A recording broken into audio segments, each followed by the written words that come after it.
Alors, vous comprenez que jusqu'en l'an à peu près 1200 avant Jésus-Christ, c'était une tradition orale. Puis, il y avait des groupes qui réunissaient les traditions et puis se transmettaient ça d'une génération à l'autre.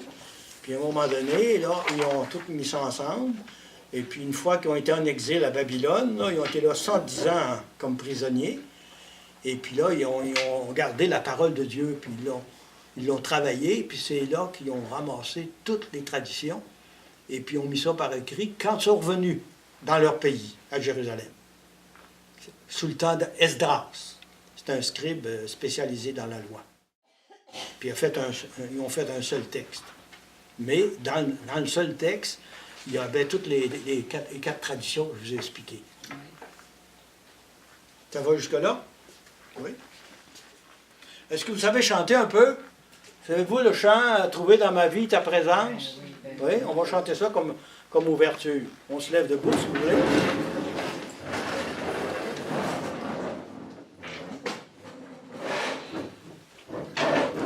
Au nom du Père, du Fils et du Saint-Esprit. Amen. Seigneur, on te bénit pour ta parole que tu nous as laissée. Fais qu'elle devienne vie en nous. Aide-nous à développer ce goût de ta parole dans notre vie.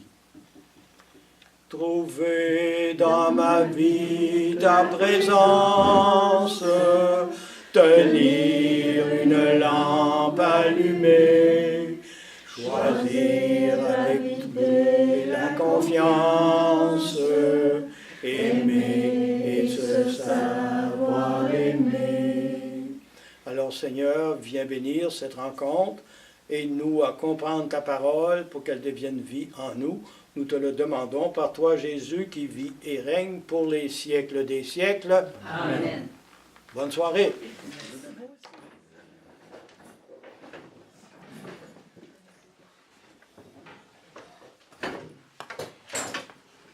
Bon, vous vous rappelez de ce que je vous ai expliqué la semaine passée.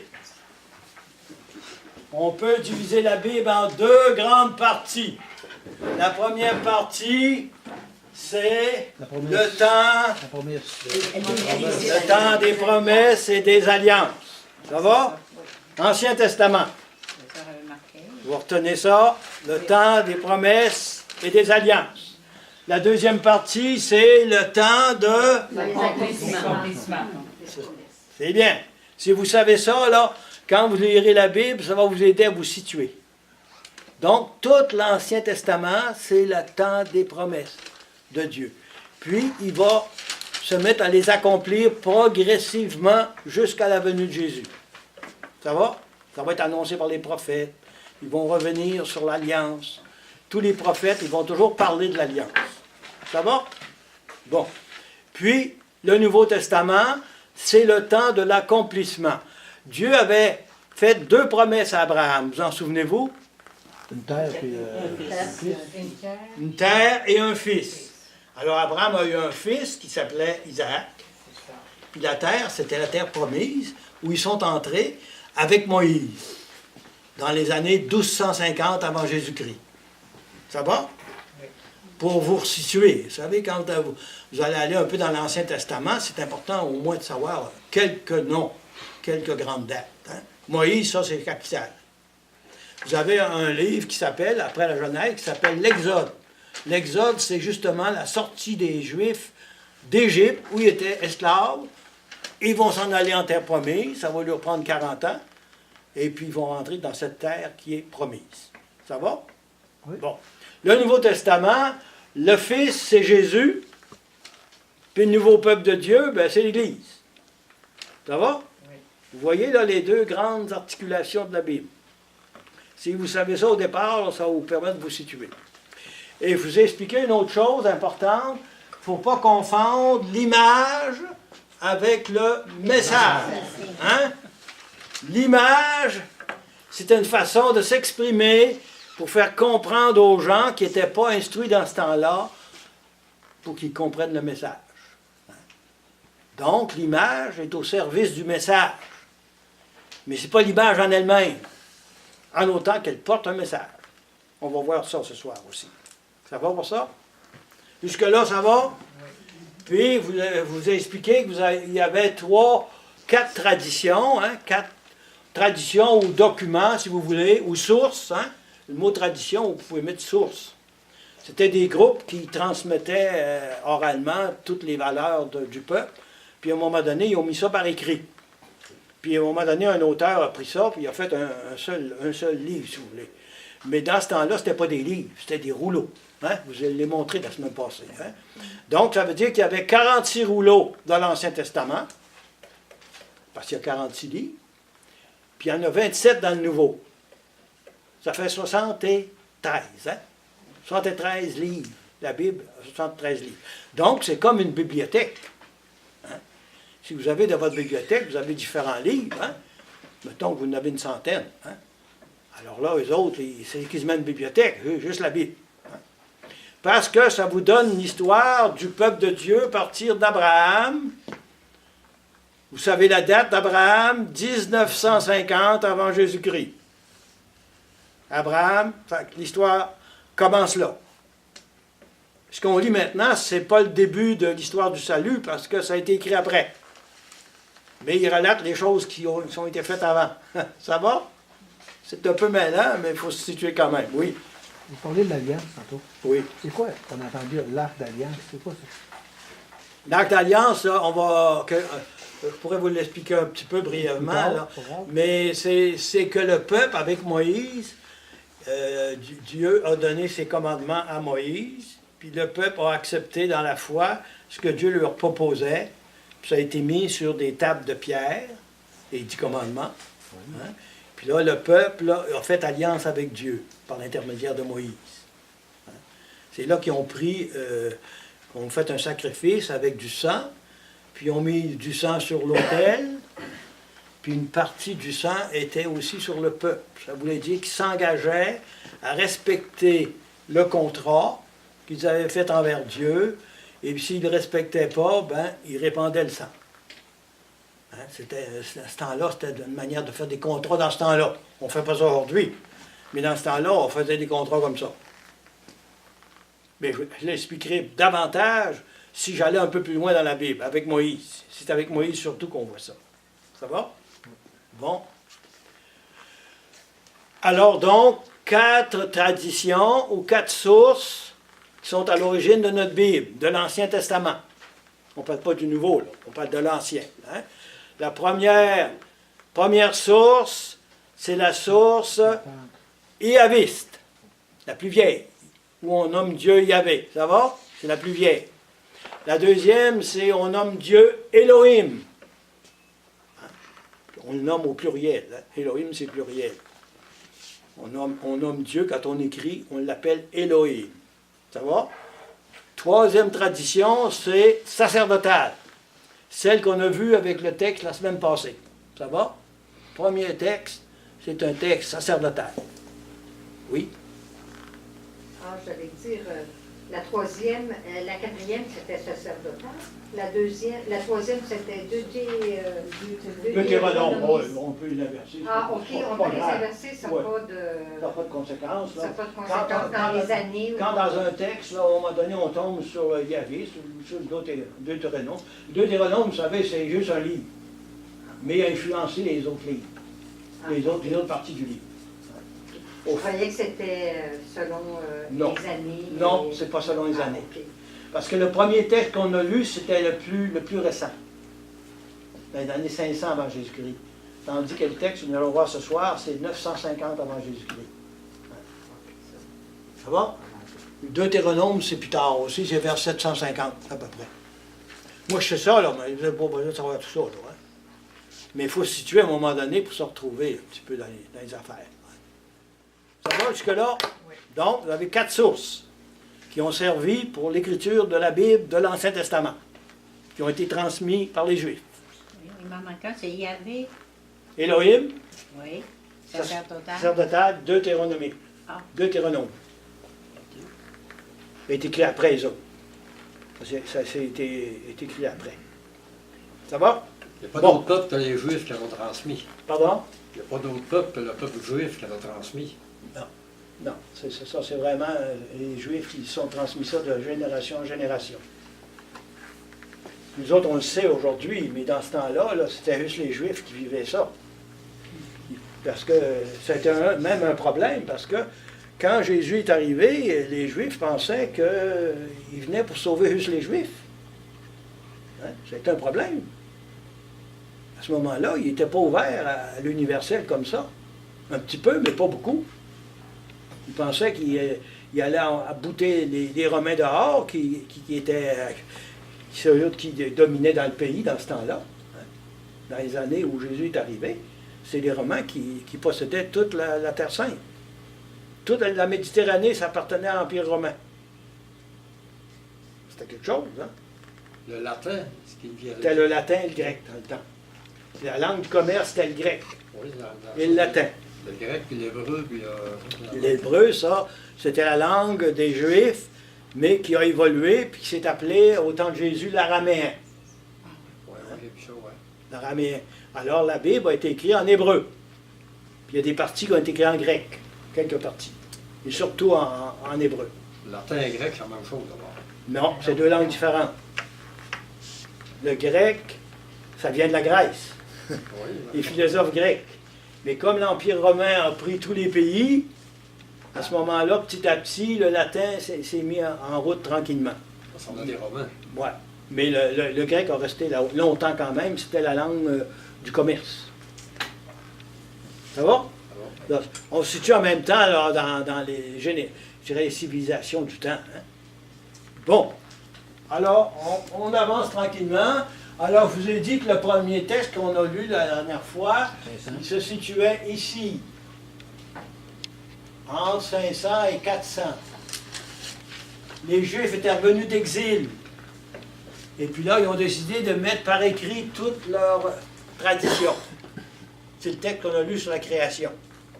Et vous vous souvenez, toute la création, le message, toute la création est l'œuvre de Dieu, et tout a été fait très bon. Ça, c'est le message du premier texte au niveau de la création. Le premier, c'était pas bon. Puis après, c'était très bon. Ouais. C'était bon. Chaque jour, c'était bon, puis le dernier, c'était très bon. Très bon. Très bon. Ça veut dire que le premier message qui nous a été transmis, c'est un message qui est très positif. Ça va? C'est important, hein? D'abord d'avoir un regard positif sur la création. Jusque-là, ça va? Bon. Alors, vous avez votre Bible. On va commencer le deuxième récit de la création. Alors, je vous indique à quel moment qui a été écrit. Vous avez ici David, Salomon. Ça a été écrit au temps de Salomon, ici, à peu près à 950, c'est-à-dire entre 1000 puis 900. Ce récit-là, c'est le plus vieux de la Bible. Il est écrit en deux, on l'a mis en deuxième, mais c'est le plus vieux texte de la Bible. Ça va? C'est juste pour vous situer, parce que ça se situe au niveau des années. On est sûr de ça au niveau des études qui ont été faites. Ça va jusque-là? Donc, on parle de Dieu qui s'appelle Yahvé. Mais avant de lire le texte, on va aller voir d'où vient le mot Yahvé. Vous allez aller à l'Exode, deuxième livre de la Genèse, Exode 3. Exode, chapitre 3.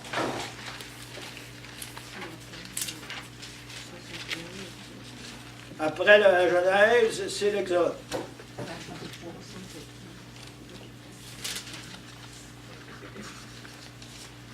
Exode 3, vous l'avez? Oui. Bon.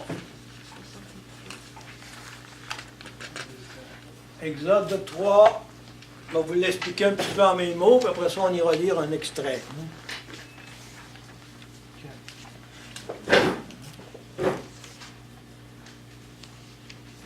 Chapitre 3, verset 1 et suivant. Alors Moïse a été, vous savez qu'il a été sauvé des eaux, hein, vous vous rappelez de ça, l'histoire de Moïse un peu, hein? Il a été sauvé des eaux, puis après ça, il a été élevé par la fille de Pharaon, à la cour de Pharaon, donc il a été instruit, il a été éduqué, avec tout ce qu'il y avait de, je dirais, d'éducation possible dans ce temps-là. Puis un jour, il est allé surveiller un peu ceux qui travaillaient pour le pharaon, puis il a vu un Égyptien qui a tué un Hébreu. Il s'est fâché, puis il a tué l'Égyptien, puis il l'a enterré dans le sable. Puis là, il pensait que personne ne le savait, mais on s'est aperçu qu'il y en a qui l'avaient vu. Puis là, ça s'est su à la cour, puis là, Moïse, quand il a vu ça, pour sauver sa vie, il s'est sauvé dans le désert de Madian. Madian, on ne le voit pas ici sur la carte, là, parce que la carte est trop restreinte. Alors, il s'est sauvé là. Et puis là, il a rencontré son futur beau-père qui était là, avec qui il avait 3 ou 4 filles. Puis les filles venaient faire boire là, leurs animaux. Puis là, à un moment donné, il les a défendus parce qu'il y avait d'autres bergers qui voulaient les enlever. Parce que vous savez, là-bas, l'eau est rare. Hein? Puis quand on venait aux sources, ben, les animaux en avaient besoin, puis tout ça. Alors là, ils l'ont invité dans la famille. Et puis, le beau-père de Moïse va s'appeler Jéthro. Retenez ce nom-là. Plutôt de filles. Jéthro. C'est là que les amours ont commencé pour une de ses filles. Puis il s'est marié, et puis il allait garder des moutons, puis tout ça. Puis c'est là qu'il avait eu une expérience. Il a vu un buisson qui brûlait, mais il ne se consumait pas. Alors Moïse, il s'est approché, il est allé voir ce qui s'est passé là. C'est là qu'il y a eu là, une expérience de rencontre avec Dieu. Dieu lui a dit, enlève tes sandales. La terre que tu foules est une terre sainte. Puis là, Moïse a vécu une expérience. On ne nous l'explique pas, l'expérience. Hein? C'est une expérience intérieure qu'il a vécue. Hein? Puis là, Dieu lui a demandé d'aller sauver son peuple en Égypte pour l'amener dans la terre promise. Moïse il dit, je bégaye. J'ai une misère à m'exprimer. Hein? Il ne voulait pas. Puis là, ben, il dit, si j'y vais, quel est ton nom? C'est là qu'il nous a révélé. Vous allez aller au verset 16. 3, 16. On va lire ce petit extrait-là. 3, 16.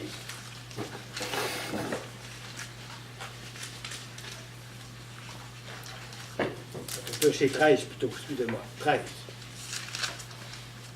Vous l'avez? Oui. Bon. Moïse dit à Dieu, voici, je vais trouver les Israélites et je leur dis, le Dieu de vos pères m'a envoyé vers vous.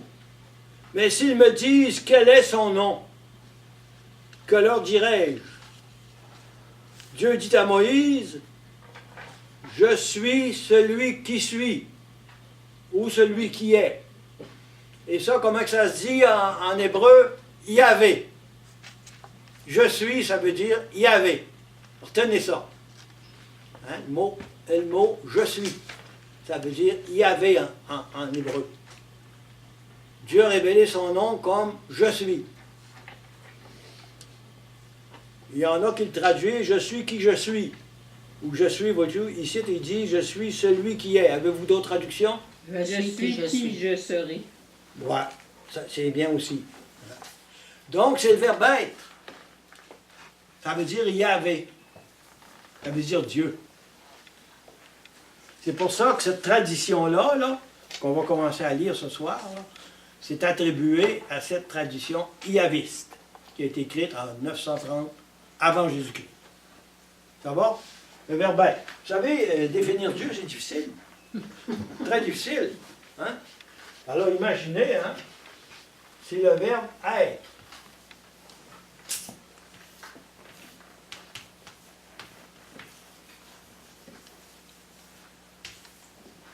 Yahvé. Retenez ça parce qu'il y a des Bibles qui mettent le terme Yahvé. Il y a d'autres Bibles qui mettent juste Dieu. Ça va jusque-là? Donc, vous voyez, toute la tradition qu'on est en train de lire, là, ça vient de cette expérience de Moïse, qui a découvert Dieu, qui l'interpellait pour aller sauver son peuple. Et toute l'histoire de l'Exode, hein, c'est très long, c'est un livre important, et c'est toute la sortie des Hébreux de l'Égypte. Hein, parce qu'ils ont été là 400 ans. Donc, ils ont été prisonniers en Égypte à partir de Jacob. Comptez les siècles. 1, 2, 3, 4. Puis ils ont été sauvés, là, à peu près ici. Exode. Ils ont été en esclavage 400 ans. C'est quelque chose. Alors, ils ont mangé de la vache enragée longtemps. De plusieurs générations. Parce qu'une génération, dans ce temps-là, c'était à peu près 40, 50 ans. Hein. Quand on dit 40 ans dans le désert, là, c'est une génération. Ça ne veut pas dire qu'ils ont marché là, comme une armée dans le désert. Là, hein. Ils étaient par petits groupes, puis ils s'en allaient parce qu'il y avait un peu des animaux, puis il fallait qu'ils vivent. Hein. On était là 40 ans. C'est toute une vie, ça, 40 ans. Là. Bon. C'est juste pour vous situer. Ça va? Donc, vous voyez d'où vient le mot Yahvé. Ça veut dire « je suis ». Vous savez, le verbe être, hein, c'est un des verbes qu'on utilise le plus. Hein? Même quand on parle. Le verbe « je suis ». Puis comment définir l'être? Ça dit tout, puis ça dit presque rien. Hein? Je suis, tu es, il est, nous sommes, vous êtes, voyez-vous en français comment ça varie? En anglais, ça ne varie pas de même. Bon. Ça l'annonce. C'est un verbe qui annonce, je trouve. Le verbe être. Oui, c'est ça. Ça montre qu'il y a quelqu'un qui vit. Hein? C'est la première expression presque qu'on apprend quand on est jeune. À part papa et maman. Hein? Bon, on revient à notre texte. Vous avez votre Bible, là, on s'en va à la Genèse, au chapitre 2, au verset 4b. C'est marqué l'épreuve de la liberté, le paradis. Genèse, chapitre 2.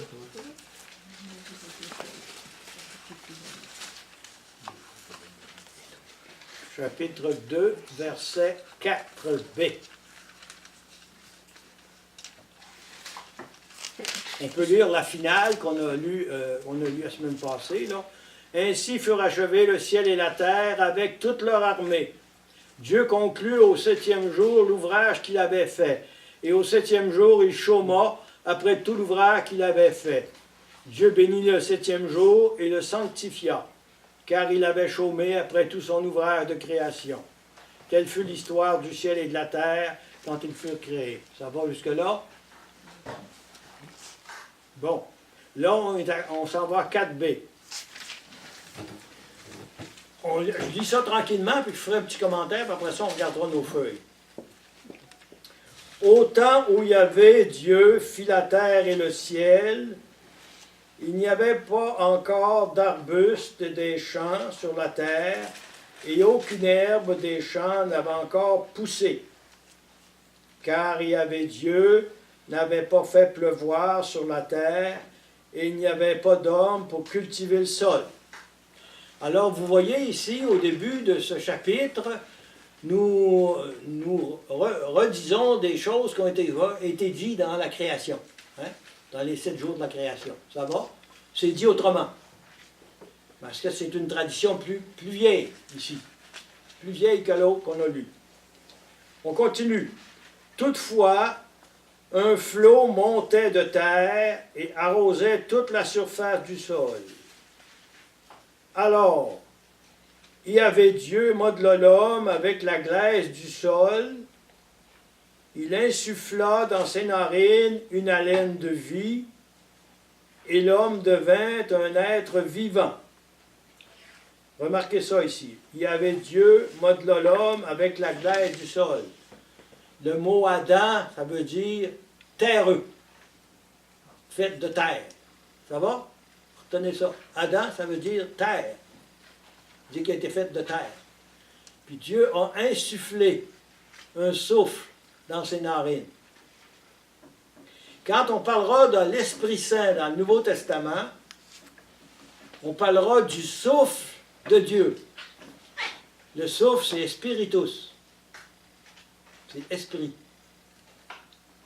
Quand le Christ va révéler la puissance de l'Esprit Saint, il va puiser déjà dans la Genèse quelque chose qui a donné la vie. Vous remarquez ça, là? Insuffler un souffle. Et vous savez que si vous perdez le souffle, qu'est-ce qui arrive? Hein? On perd la vie. Donc, on a besoin du souffle. Alors, je reprends ce texte. Alors, il y avait Dieu modela l'homme avec la glaise du sol. Il insuffla dans ses narines une haleine de vie, et l'homme devint un être vivant. Jusqu'à là, c'est pas très difficile. Hein? Ça va? Bon, on continue le texte, verset 8. Il y avait Dieu planta un jardin en Éden. Le mot Éden, ici, ça veut dire paradis. Éden ou paradis, c'est la même chose. Il y mit l'homme qu'il avait modelé. Il y avait Dieu fit pousser du sol toute espèce d'arbre séduisant à voir et bon à manger. Et l'arbre de vie au milieu du jardin. L'arbre de vie, là, c'est l'immortalité. Prenez-le en note, là, si vous voulez le retenir. L'arbre de vie dont on parle dans la Genèse, c'est l'immortalité. L'arbre de la connaissance du bien et du mal. Ça, on le verra plus tard.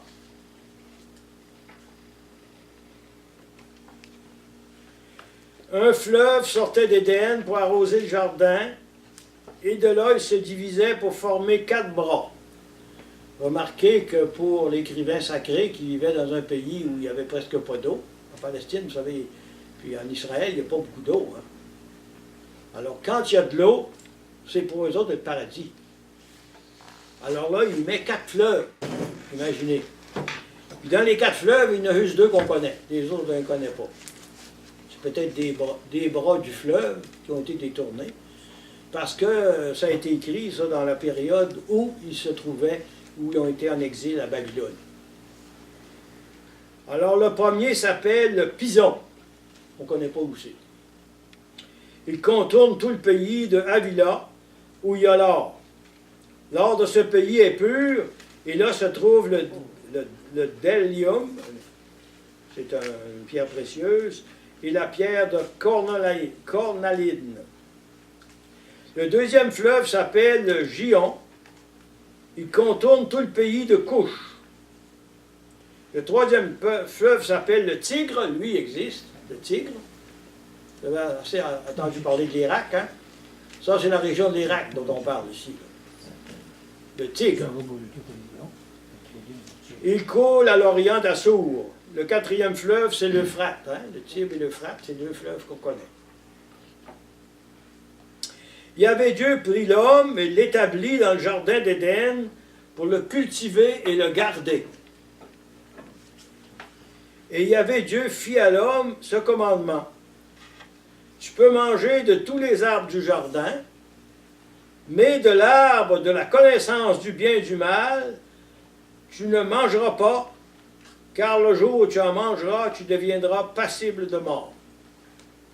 Donc, l'homme a l'usage de tous les biens de la création, sauf ce commandement que Dieu lui a donné de ne pas manger de l'arbre de la connaissance du bien et du mal. Je vais revenir là-dessus plus tard. Je ne sais pas ce que ça veut dire. Non, tu ne sais pas, hein? Non. Bon, mais vous savez ce que c'est l'arbre de vie maintenant, hein? L'arbre de vie, c'est l'immortalité. C'est ça. Ça va? Bon, on va continuer le texte tranquillement. L'homme donna des noms à tous les bestiaux, aux oiseaux du ciel et à toutes les bêtes sauvages. Alors, donner un nom, ça veut dire d'avoir un pouvoir sur la personne. Quand vous faites baptiser un enfant, qu'est-ce que vous faites? Vous lui donnez un nom. Ça veut dire que vous avez une mission vis-à-vis de l'enfant que vous faites baptiser. Vous lui donnez un nom. Alors, dans la Genèse, lorsqu'on confie à l'homme de nommer les animaux, c'est que Dieu lui a confié une mission. La mission de gérer la création. Hein? On a vu ça dans l'autre texte, hein, le premier texte qu'on a expliqué la semaine passée. Dieu a donné à l'homme la gérance de la création. Ça va jusque-là? Donc, l'homme a une mission importante au niveau de l'écologie et de la gestion de la création. Mais il ne trouva pas l'aide qui lui fut assortie. Donc, il se trouvait seul, hein, même s'il y avait bien des animaux. Alors, Dieu fit tomber une torpeur sur l'homme qui s'endormit. Il prit une de ses côtes et referma la chair à sa place. Pensez-vous que Dieu a fait une opération chirurgicale? Ça, c'est une image. Donc, il faut comprendre entre le message et l'image. Hein? L'image veut nous dire une réalité. Alors, le mot côte en hébreu se dit ti. On dit quoi? Ti. Ça se dit comme ça en hébreu, mais en français, ça ne se dit pas comme ça. En français, c'est côte. OK. Ça égale côte. Hein? Donc, il a été fait d'une côte. S'il a été tiré de la même côte, ça veut dire qu'il est de même origine et de même dignité et de même égalité. Imaginez, hein? C'est un texte qui est vieux, ça. Donc, il n'a pas compris ça encore. Hein? Ah, il y en a qui n'ont pas compris ça, c'est sûr. Ça veut dire que lorsque Dieu a créé la femme, il l'a tirée de l'homme, mais pour expliquer qu'elle était de même nature, de même génération, puis de même dignité. C'est important. Même dans la région catholique, ça les a plus du temps à comprendre. Oh ben, ça fait longtemps qu'on l'explique, mais il y en a beaucoup qui ne l'ont pas compris. Ben oui, ben oui. Depuis quand la femme a un homme? Hein? Ça fait pas des siècles que la femme a un Ça homme. fait bien longtemps. On croyait que les Indiens ne l'avaient pas, mais on fait longtemps qu'on sait que la femme a un homme. Hein? Bon, avec l'accès. Alors, vous savez, des fois, on peut prendre ces textes-là et leur faire dire des choses qu'elle ne dit pas. Mais il faut lui faire dire ce qu'elle dit, par exemple. Alors, d'avoir dit que l'homme a donné naissance à la femme, ou la femme vient de l'homme, c'est dire qu'elle a de même nature, de même dignité. Très important. Imaginez, ça a été écrit ça dans 1000 ans avant Jésus-Christ, ça. Alors. Ça veut dire que cette valeur-là a été donnée par Dieu aux Juifs. Très important au niveau du message. Très important. Alors, il faut voir le message et pas seulement l'image. Ça va jusque-là? Ça va être plus compliqué tantôt. Ça va jusque-là, là? Oui, oui. Vous comprenez le mot côte? Oui. Ça veut dire qu'il est de même origine, de même dignité et de même nature. Ça ne veut pas dire que l'homme est supérieur à la femme. Ça ne veut pas dire ça du tout. Ça veut dire qu'elle est égale. Parce que dans ce temps-là, vous savez, la femme n'avait pas beaucoup de pouvoir et de puissance. Hein? C'était pas une personne. Non, ça a pris du temps. On considérait que la Ça a femme pris n'était du pas temps. une personne. Mais s'il savait au début que c'était égal, c'est qui voulait après ça, il disait que c'était plus égal? Oui, mais il y avait d'autres peuples aussi autour. Hein? Les Juifs étaient mêlés à d'autres peuplades. Hein? Vous savez, la culture, ça prend des siècles à s'instaurer. Hein? Mais au début, c'était pareil. Puis là, la culture est venue que... Elle s'est pas améliorée. Ah, vous savez que vous avez des pays encore actuellement là, qui sont plusieurs, ils sont quasiment de la génération de l'Ancien Faut Testament. encore peut-être tirer des rats. Il y a tout des mitraillettes. La femme, là. Ouais. La femme a fait à force de l'homme, ça paraissait pas. Mais le vrai problème là, que tu mentionnes, là, on va le voir dans le chapitre qui suit. Le mal et la souffrance puis le péché. On va le voir là. Bon. Alors, on continue notre texte tranquillement. J'étais rendu là, à la fin. Il a pris une Tu chose. peux manger de tous les arbres du jardin, mais de l'arbre de la connaissance du bien et du mal, bon, ça, on a vu ça. Il n'est pas bon que l'homme soit seul, il faut que je lui fasse une aide qui lui soit assortie. Il y avait Dieu modela donc du sol toutes les bêtes sauvages et tous les oiseaux du ciel. Il les amena à l'homme pour voir comment celui-ci les appellerait. Chacun devait porter le nom que l'homme lui aurait donné. Donc, donner le nom, c'est d'avoir un pouvoir sur les animaux, sur la création. Ça va? Ça, c'est assez facile à comprendre. Hein? L'homme donna donc des noms à tous les bestiaux, aux oiseaux du ciel et à toutes les bêtes sauvages, mais pour un homme, il ne trouva pas l'aide qui lui fut assortie. Alors il y avait Dieu, fit tomber une torpeur sur l'homme qui s'endormit, il prit une de ses côtes et referma la chair à sa place.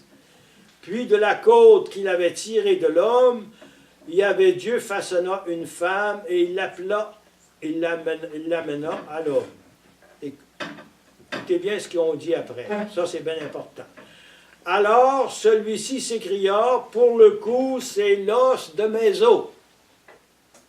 Ça veut dire qu'on est semblable. Ça va? L'os de mes os, la chair de ma chair.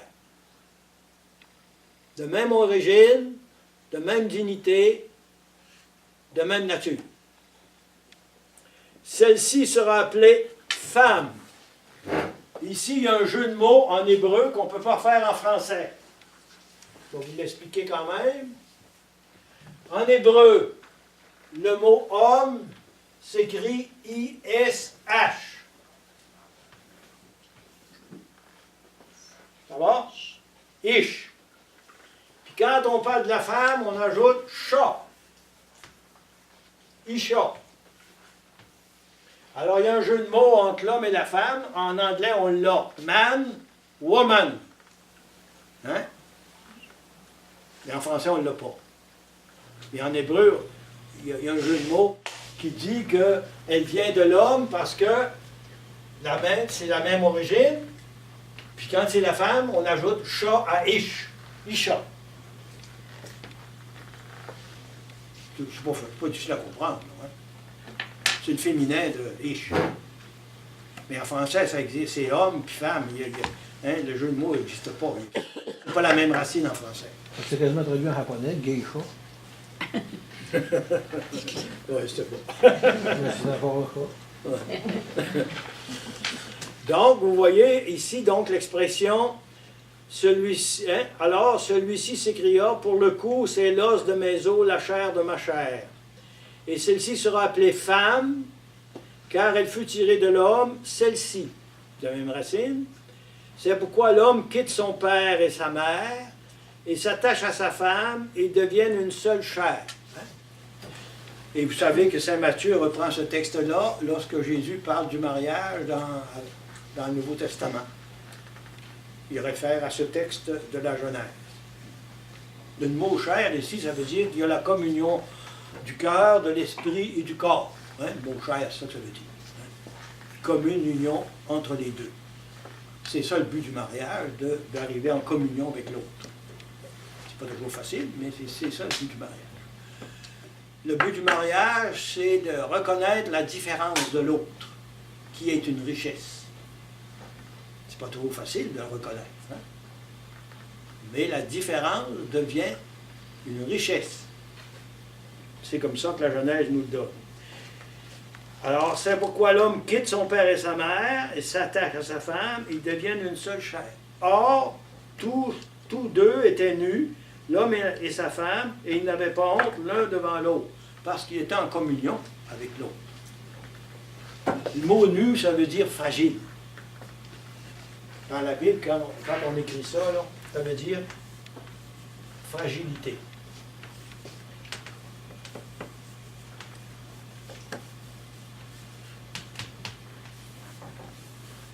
En communion avec l'autre. Alors, il n'était pas fragile à ce moment-là. Et on va le retrouver dans un autre texte plus tard, dans une autre expression. C'est pour ça qu'il faut comprendre le mot lui-même. Hein? Est-ce que ça va jusque-là? Là? Oui. Vous voyez comment il faut lire aussi la Bible comme il faut? Parce qu'on peut lui faire dire n'importe quoi. Hein? On a fait bien des farces sur Adam hier. Hein? Si la femme n'avait pas mûri la pomme, hein? On serait correct aujourd'hui. Hein? Mais il y en a même pas de pomme dans le texte. Ça va jusque-là? Alors, elle vient d'où, la pomme? Hein? Il n'y en a pas dans le texte, mais il nous en a parlé toute notre Ça vie. vient d'un jeu de mots que les pères de l'Église ont écrit plus tard, après les textes de la Genèse, parce que le mot mâle, en latin, c'est un jeu de mots avec le latin. Je m'excuse, je vais prendre le temps de vous l'expliquer parce que vous le saurez. Le mot mâle s'écrit malum ou mali. Puis le mot pomme s'écrit malus, mali. Alors on a fait un jeu de mots en disant que le fruit du péché et du mal, c'était la pomme. C'est pas dans la Bible. Hein? C'est les pères de l'Église qui ont amené ça plusieurs siècles après. Alors, vous allez voir, on va lire le texte, peut-être pas ce soir, là, mais on va lire le texte, puis il n'y a jamais question de pomme. Ça va? C'est un jeu de mots qu'ils ont fait avec le mal, le fruit du mal, c'est la pomme. Mais le mot pomme, c'est malum mali, tandis que le mal, c'est malus mali. C'est un jeu de mots en deux mots. Un peu comme on a dit tantôt, man puis woman. Hein? La même racine, mais ça ne veut pas dire la même chose. Ça va? Alors, vous allez prendre vos feuilles que je vous ai passées. La page 3. Je vais vous en donner une. Alors, le haut de la page, on l'a déjà vu.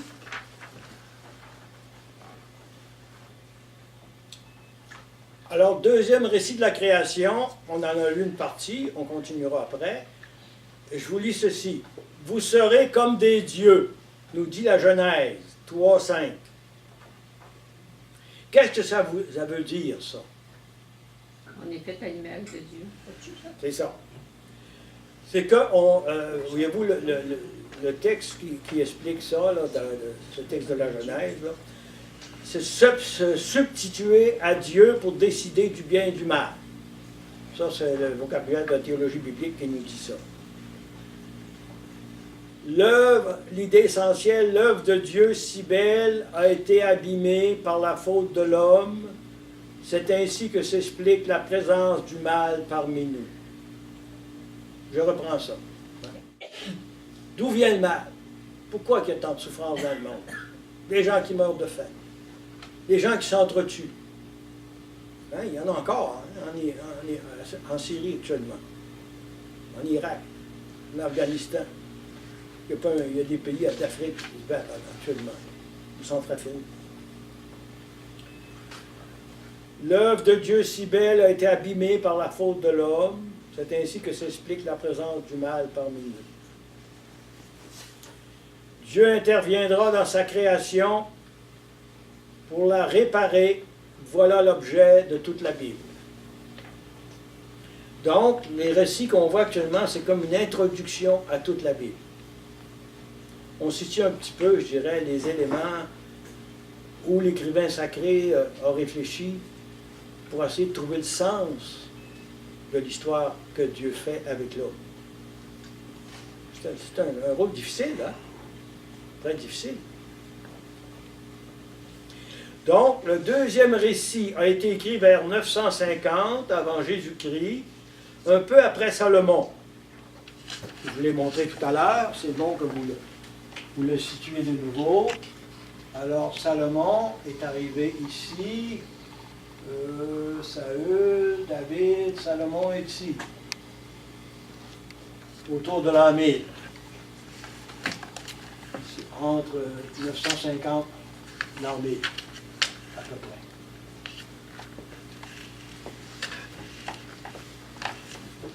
Quel est le genre littéraire de ce texte? Évidemment, pas un reportage en direct, ni un enseignement sur l'histoire ou la géographie. Il s'agit plutôt d'une réflexion de sages qui s'interrogent sur les grandes questions humaines. D'où venons-nous? Où allons-nous? Pourquoi la vie? La souffrance, la mort. Pourquoi cette mystérieuse attirance des sexes? Quel est le rapport de l'homme avec Dieu, avec la nature, avec les autres? Pour tenter de répondre à ces questions, l'auteur s'appuie sur sa propre réflexion, mais aussi sur celle des sages d'autres civilisations. Surtout, il réfléchit à partir de sa foi. Les croyants qui l'ont précédé ont médité déjà sur l'Exode, l'entrée en Canaan. Dans ces événements, ils ont découvert un certain visage de leur Dieu.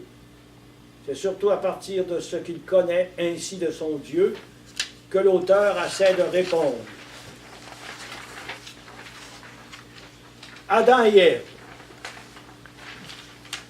Écartons d'abord une difficulté. On entend dire parfois Adam et Ève n'ont jamais existé. Cela montre qu'on n'a rien compris du genre littéraire de ce texte. L'humanité a bien commencé un jour. Avec qui, où, comment, c'est à la science de répondre à ces questions et non à la Bible. Mais le ou les premiers couples que la science nous présentera comme premier homme, la Bible le ou les appelle Adam et Ève. Adam veut dire le terreux, l'homme. Ève veut dire la vie, Madame la femme, Madame la vie. Ça va? Donc, c'est un nom symbolique pour parler de l'espèce des hommes et des femmes. De ce temps-là, mais d'aujourd'hui aussi. Comprenez-vous? C'est l'image et le message. Bon. Ces noms signifient en hébreu Monsieur l'homme et Madame la vie. Ce sont des noms symboliques représentant à la fois les premiers hommes et tout homme, tous les hommes. Naissance de la terre. Il y a sans doute là l'expérience du nomade pour qui une oasis dans le désert est un paradis. Je vous l'ai expliqué tout à l'heure. Création de la femme. Pourquoi la femme est-elle créée? Comment est exprimée l'idée que l'homme et la femme sont de même nature et qu'ils sont différents des animaux? Être côte à côte signifie pour nous être à égalité. Torpeur ou sommeil, ce mot rare exprime une expérience surnaturelle, une sorte d'extase. Ça va, le mot côte à côte, c'est important ça. Il faut bien comprendre ça. Là. Ça veut dire l'égalité des deux sexes, du sexe masculin et féminin. Le serpent. Cet animal tenait un grand rôle dans la mythologie en Égypte. En Canaan, il était un symbole sexuel dans certains cultes. Mais l'essentiel pour le texte est de montrer que le péché ne vient pas de l'intérieur de l'homme, qui ne fait pas partie de sa nature. Il vient de l'extérieur. L'homme est donc responsable de ses actes. L'arbre de la connaissance du bonheur et du malheur. Bon, on va l'avoir, l'explication. Cet arbre et son fruit sont bien sûr des symboles. Il ne s'agit pas d'une pomme. Que représente cet arbre? Le texte affirme ceci. Dieu donne à l'homme le monde pour qu'il le cultive, les animaux pour qu'il les nomme. Ce qui est interdit à l'homme, c'est donc de refuser d'être homme et de vouloir se faire Dieu. La sagesse qu'il a cru voler le laisse finalement tout nu, c'est-à-dire fragile. Il découvre qu'il n'est qu'un homme et il participe à l'état du serpent. En hébreu, nu et rusé, ça veut dire le même mot. Le mot serpent veut dire nu et rusé à la fois. Ce sont le même mot en hébreu. Donc là, il faut bien comprendre qu'on a voulu s'arroger les prérogatives de Dieu. C'est ça le péché qu'on va voir un peu plus en détail un peu plus tard. S'arroger les prérogatives de vouloir être Dieu, c'est-à-dire dire le bien et le mal, comme on veut, à sa manière, à soi. Alors qu'on est créature, on n'est pas créateur. La différence entre Dieu, qui est créateur, et nous sommes des créatures. Donc, il faut rester dans notre rôle de créature. et non pas le rôle qu'on veut s'arroger d'être des dieux. Décider du bien et du mal par soi-même, c'est vouloir être Dieu. C'est arrivé, là, c'est dans l'histoire. Hein. Vous avez la guerre de 39-45 avec Hitler, qui voulait dominer le monde. Puis il y en avait contre les Juifs. Il n'a fait gazer 6 millions. C'était pas drôle, vous savez. Il voulait se faire Dieu. Il voulait dominer le monde. La souffrance et la mort. L'auteur regarde lucidement la condition humaine de son temps. Il sait qu'il y a souffrance et mort, et il cherche le sens. Il se bute à la sagesse de Dieu que l'homme ne peut connaître. Vouloir voler cette sagesse, c'est se retrouver nu, désemparé dans cette condition humaine douloureuse.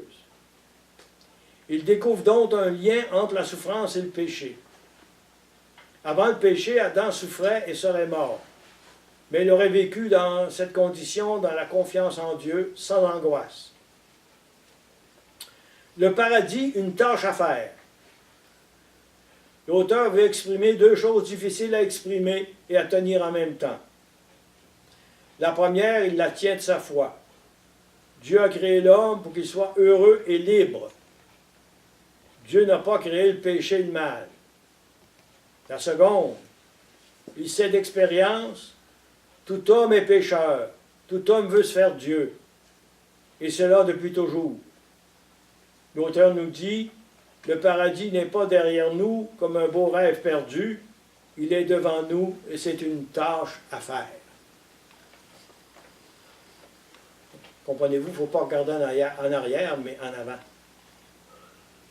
On a été créé libre et responsable pour bâtir l'amour, les bonnes relations avec les personnes avec qui nous vivons. C'est le projet de Dieu, ça, sur nous.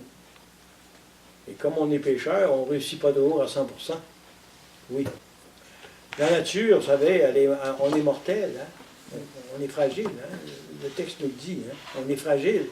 Et c'est notre fragilité qui fait qu'à un moment donné, bien, il peut y avoir le péché moral, le péché, il y a aussi le mal physique. Hein? C'est le mystère du mal. On ne comprend pas tout dans le mystère du mal. On en comprend quelque chose. L'homme de la Bible essaye d'expliquer un peu. Et on est tous confrontés un jour ou l'autre, hein, à la mort. Moi, j'ai perdu mes parents, j'ai perdu 3 frères d'une crise cardiaque. Hein. Un de mes frères, il est mort à 43 ans, il avait 10 enfants. C'est difficile à expliquer. Hein. Ouais. On ne peut pas tout comprendre, vous savez. C'est pour ça qu'on est des créatures et qu'on n'est pas du savez. Comme les Juifs l'étaient aussi dans leur temps, par les peuples qui vivaient autour d'eux autres. Parce qu'ils ont été en exil, eux aussi. Hein. Pourquoi que c'est arrivé pour eux autres? C'est des gros problèmes. C'est pour ça que hein, le chapitre 2, là, avec le péché originel, c'est un des chapitres peut-être les plus difficiles un petit peu à expliquer. Moi aussi. Moi, j'ai été à la petite école, puis il y a une histoire qui m'avait passionné quand l'institutrice m'expliquait l'histoire de Joseph. Hein? Vous avez fait ses frères? Oh non, ouais, c'est ça. Là, hein? Il a été vendu par ses frères, puis après ça, ben, il est devenu le premier ministre du Pharaon. Puis à un moment donné, c'est lui qui a sauvé ses frères, qui sont venus chercher du blé en Égypte, hein? Qui les a reconnus, mais ses frères ne l'avaient pas reconnu. Hein? Alors, tout le drame de la souffrance que cet homme-là a vécu, à cause que ses frères l'avaient vendu pour 25 deniers dans le temps. Comme Jésus sera vendu. Hein? C'est l'image de Jésus qui est annoncé dans Joseph. Hein? C'est pour ça qu'il faut savoir lire l'Ancien Testament et le Nouveau. Hein? On sait que Jésus sera vendu hein? Par Judas, 25 la monnaie du temps. 30 pièces d'argent. C'est ça. Ça se peut-tu que les histoires comme Adam et Ève, la pomme, ils ont fait la création pendant des décennies? Tu apprenais ça quand tu étais au primaire? Mais moi, quand j'ai étudié, moi, j'ai jamais appris ça. On parlait de la pomme, mais là, moi quand j'ai fait mes études. Il y avait des images. Mais c'est même pas dans la Bible. Mais il y en a un qui nous le montrait pareil. Quand on apprenait l'enseignement religieux au primaire, il y avait des dessins avec les arbres, la pomme, le paradis terrestre. Oui, mais ils ne savaient pas mieux, probablement. Hein. Ou volontairement nous garder de Mais l'ignorance. vous savez que depuis quand même 50 ans, il y a eu de grands progrès au niveau de la lecture de la parole de Dieu. Hein. Il y a eu des recherches qui ont été faites, puis avec des comparaisons dans les pays où ils ont vécu, tout ça. Hein.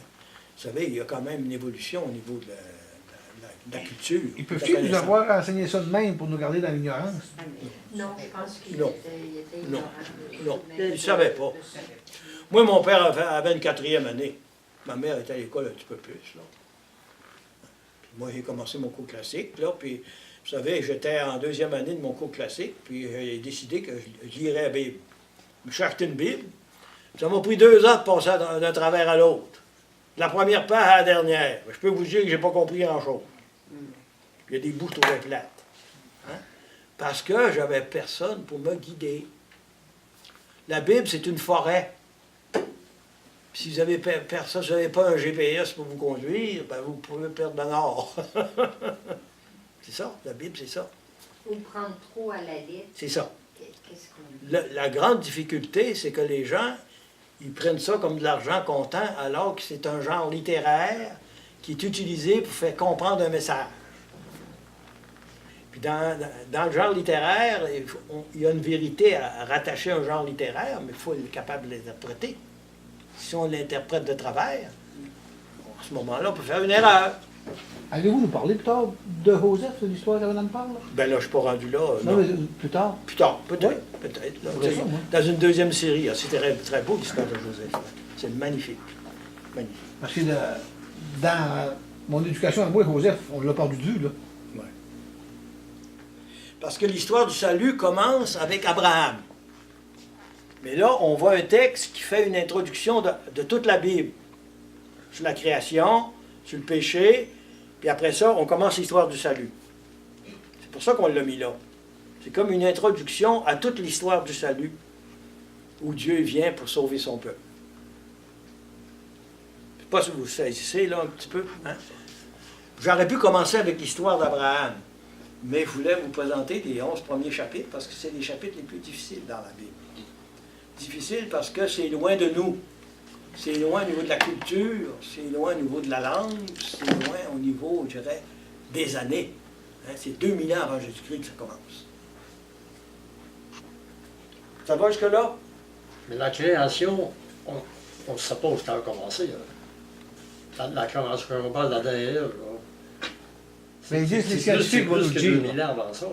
Oui, c'est avant ça. La création a eu lieu avant ça. C'est beaucoup longtemps. Avant ça.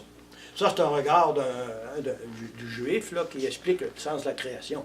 Il en donne le sens. Il ne dit pas quand est-ce que ça a commencé. Il ne dit pas quand est-ce que c'est commencé. Non, non, c'est... Mais lui, il donne le sens de la création. Hein, le premier texte, c'est ça. Hein, toute la création est l'œuvre de Dieu, puis tout a été créé très bon et très beau. Mais le péché est arrivé, puis ça s'est mis à mal aller. On arrête quelques minutes pour se reposer. 5 minutes. Vous voyez qu'en même temps qu'on voit les textes, on précise aussi l'orientation que l'auteur veut nous transmettre. Ce qu'il nous transmet, il nous transmet une vérité importante. D'abord, le sens de la création. Hein? Tout ce qu'il y a dans la création, c'est l'œuvre de Dieu, c'est pour l'homme. Pour que l'homme gère ça comme il faut. Hein? Ça, c'est la première grande vérité qu'on a vue la semaine passée. Puis là, le deuxième récit reprend à peu près les mêmes réalités, mais on va un petit peu plus loin par rapport à l'homme. Et il va donner le sens encore de l'homme et de la femme. Toujours avec des images, bien sûr. Mais il faut faire attention de rester accroché à l'image, parce que c'est le message qui est important. Ça va? C'est sûr que c'est une façon imagée de nous expliquer ça. Mais la façon imagée de le dire, c'est pour nous faire comprendre le message. Et le message, ce soir, l'homme et la femme sont des personnes égales en dignité, puis en nature. Hein, c'est une grande vérité importante, ça, hein, pour l'homme et la femme dans leur vie. L'un n'est pas supérieur à l'autre, ils sont différents, mais complémentaires. Excusez, si on y va dans ce sens-là, c'est-à-dire qu'un jour, il y aura des femmes qui pourront faire ce que vous faites. Tu sais, je me dis, si on remonte à, je ne sais pas, 30, 40 ans, Ouais. je ne sais pas si vous aviez le même discours, pourtant vous aviez les mêmes cours, vous êtes théologien. Ben, moi j'ai fait des 4 ans de théologie, mais j'ai fait une spécialisation en catéchèse. OK. Parce que je me suis occupé de l'éducation de la foi des jeunes des écoles quand j'étais sur la Côte-Nord. Moi, j'étais prêtre sur la Côte-Nord. Ok. 41 années, hein. J'étais missionnaire sur la Côte-Nord. J'ai travaillé avec les Inuits, les Français, plutôt, puis un peu les Anglais. Hein. Alors, c'est sûr qu'avec le Concile Vatican II, il y a eu des orientations qui ont changé dans l'Église. Surtout, revenir à la parole de Dieu. Parce que le peuple québécois, vous savez, c'est un peuple qui ne connaît pas la parole. Parce que nous autres, on a mis beaucoup l'insistance sur les sacrements, ce qui est bien, mais on n'a pas développé la parole de Dieu. On commence actuellement à vouloir développer la parole de Dieu. Et même chez les gens, on a beaucoup de résistance. Parce qu'on ne la connaît pas, puis on n'a pas pris le goût de la parole. Puis souvent, on lit une parole, puis on lit ça trop... je dirais, de façon littérale, trop, tu sais, on ne peut pas appliquer ça d'une façon littérale. Un texte, il faut découvrir le message. Et ça veut dire qu'au début de votre carrière, vous aviez le même discours que vous avez ce soir, que là... Non, pas tout à fait le Oui, même. c'est dans ce sens-là, je veux dire. J'ai vécu, moi j'ai étudié après 4 ou 5 ans j'ai fait du ministère, là. J'ai retourné un an aux études à Québec, puis après ça, plus tard, je suis allé étudier à Paris 1 an, en pastoral. J'ai toujours suivi beaucoup de cours pour la prédication, pour mon travail aussi. Alors, j'ai découvert, moi, la Bible quasiment par moi-même, moi, à force de travailler dedans. Puis j'ai suivi beaucoup de cours qui m'ont aidé à la découvrir. Parce que dans la Bible, quand on la lit, il faut trouver le message spirituel pour aujourd'hui. C'est ça qui est difficile. Hein? Il faut, je dirais, un peu comme une noix, il faut casser la coquille pour trouver l'amande. Hein? Puis si tu ne casses pas la coquille, tu ne peux pas trouver le message spirituel. C'est ça qu'il faut que tu trouves dans la Bible. C'est ce que j'essaie de faire avec vous autres. Ce que c'est que le mot que vous venez de dire, je trouve qu'il y a beaucoup d'importance pour aujourd'hui. Oui. Ça veut dire que le même texte, il peut avoir un message Oui. qui sonne différent. C'est là. ça. C'est ça. Oui. Mais les valeurs de base, là, ce sont des valeurs toujours pour l'homme, d'autrefois comme pour aujourd'hui. Oui. Mais en tenant compte, bien sûr, de la culture, puis du moment où tu vis. Tu sais, l'Hébreu qui a vécu en esclavage, quasiment 400 ans en Égypte, ben là, tu sais, lui a vécu des choses là que moi, je n'ai pas vécues. Hein? Il y a des situations qui arrivent à un moment donné dans la vie qui fait qu'à un moment donné, les messages changent. Si vous lisez les psaumes, à un moment donné, vous avez des psaumes où ils se lamentent à Dieu parce que ça va mal dans leur vie. Hein, c'est une prière de supplication. Puis d'autres fois, c'est un psaume de louange pour remercier Dieu de la création, vous savez. Alors, ça change suivant ce qu'ils vivent. Hein? Mais ce que je voudrais que vous saisissiez, c'est qu'il faut trouver le message spirituel de la Bible. C'est pour ça que je vous résume toujours un peu là, chacun des chapitres que je lis avec vous autres, là, pour que vous compreniez le sens du message, qui est différent de l'image, c'est-à-dire du texte qu'il essaie de l'exprimer. Parce qu'à ce moment-là, il s'adressait à des gens qui ne savaient ni lire ni écrire. Donc, il fallait qu'ils prennent un langage qu'ils puissent comprendre. Comme aujourd'hui, on le fait encore. Hein? Quand quelqu'un donne une belle fleur là, hein, à Saint-Valentin, là, à quelqu'un, ça veut dire quelque chose. Hein? C'est une image, mais qui véhicule un message. Hein? On le fait encore aujourd'hui, vous savez.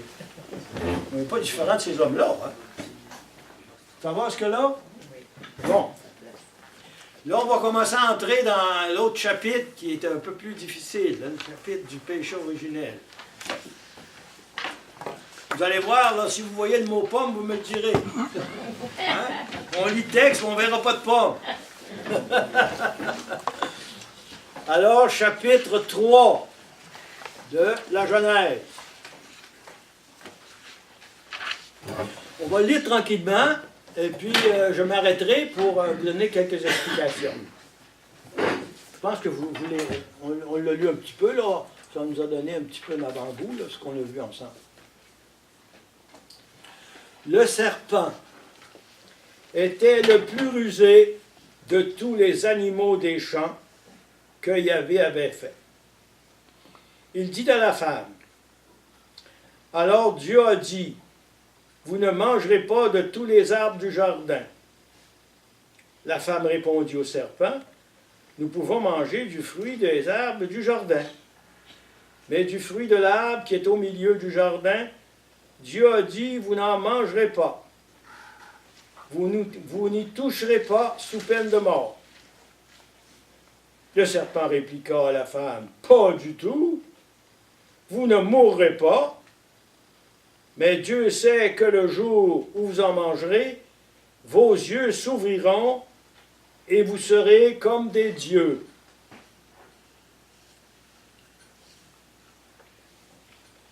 Qui connaissent le bien et le mal. La femme vit que l'arbre était bon à manger et séduisant à voir, et qu'il était cet arbre désirable pour acquérir le discernement. Elle prit de son fruit et mangea. Elle en donna aussi à son mari, qui était avec elle, et il mangea. Alors leurs yeux à tous deux s'ouvrirent, et ils connurent qu'ils étaient nus. Ils cousirent des feuilles de figuier et se firent des pailles. Bon, commence à aller mal. Ça commence à aller mal. Alors on reprend un petit peu ça. Donc le serpent, là, ici, c'est donc un symbole du mal. Ça va? Mais au fur et à mesure qu'on va avancer dans la Bible, ça va devenir le démon ou le diable, si vous voulez. Et dans l'Apocalypse, c'est nommé comme le serpent, comme, je dirais, les forces du mal. Les esprits mauvais. Ça va? Donc, c'est un symbole. Alors, pour expliquer tout ce problème de la chute, on a pris comme symbole du mal, puis du péché, puis de la tentation, le serpent. Ça va? Parce qu'il s'insinue, puis il rampe, hein? Il est rusé, puis souvent on ne le voit pas venir. Ça va? Alors, il faut que vous compreniez que c'est ça que je vous explique souvent, l'image puis le message. Hein? Le serpent, c'est un symbole, c'est une image représentant le péché, le mal, la tentation. Jusque-là, ça va? Bon. Il dit à la femme, « Vous ne mangerez pas de tous les fruits du jardin? » La femme dit, « Ben oui, on mange de tous les fruits du jardin. Mais du fruit de l'arbre qui est au milieu du jardin, Dieu a dit, vous n'en mangerez pas et vous ne toucherez pas, sous peine de mort. » Alors c'est là que le mensonge du serpent arrive. Hein? Il va dire, le serpent répliqua à la femme, « Pas du tout, vous ne mourrez pas. Mais Dieu sait que le jour où vous en mangerez, vos yeux s'ouvriront et vous serez comme des dieux qui connaissent le bien et le mal. » Vous serez comme des dieux, c'est-à-dire, je vais m'arroger le pouvoir de Dieu pour décider ce qui est bien, ce qui est mal. Alors que je suis une créature, je ne suis pas Dieu. C'est ça. Hein? On décide d'être boss du bien et du mal, sans référence à personne. C'est ça le péché des origines. Et dans tout péché, il y a un peu de ça. On veut être boss tout seul. On veut décider du bien et du mal, sans se référer à Dieu. Donc, on veut devenir Dieu. Vous comprenez, là? Vous voyez la distinction? On veut être le seul boss du bien et du mal dans notre vie, sans se référer à Dieu, alors que je suis une créature. Je vous avais expliqué dans le premier texte que Dieu était en grand ce que nous sommes en petit. Hein? Parce qu'on est une créature. Ça va jusque-là? Bon, on continue. Dieu sait que le jour où vous en mangerez, vos yeux s'ouvriront et vous serez comme des dieux qui connaissent le bien et le mal. Et là, la femme a succombé à la tentation, puis elle en a fait manger à son mari pour acquérir le discernement. Ça, on a entendu parler. Vous n'avez entendu parler, hein? Mais vous n'avez pas vu la pomme encore? Non, pas encore. Bon. Donc, voyez-vous, elle prit de son fruit. Il y en a un fruit quand même, hein? Ouais, pas de pomme, mais il y a un fruit. Oui, oui. Le fruit est là. Et mangea. Elle en donna aussi à son mari, qui était avec elle, et mangea. Alors leurs yeux à tous deux s'ouvrirent, et ils connurent qu'ils étaient nus. Ça veut dire qu'ils ont connu leur fragilité. C'est ce que ça veut dire, le texte nu. Ils cousirent des feuilles de figuier et se firent des pains. C'est-à-dire, ça veut dire que la communion qu'ils vivaient avant a été brisée par la désobéissance qu'ils avaient à observer, ils ne l'ont pas observé. Jusque-là, ça va? Je veux juste résumer si je comprends bien, parce que moi, les symboles, j'ai déjà essayé de lire la Bible plusieurs fois, puis l'image, là, je vous dis, honnêtement, ça me dérange un petit peu. J'ai déjà suivi des cours de catéchèse biblique symbolique, puis quand ils m'enlevaient, ils me disaient c'était des images, là, ouais, Alors moi, le serpent, j'ai toujours cru que c'était un serpent aussi, mais j'essaie d'imaginer ce que ça pouvait être. Alors ça veut dire qu'Adam et Ève étaient, même pas dans le paradis, ils étaient ce qu'ils étaient.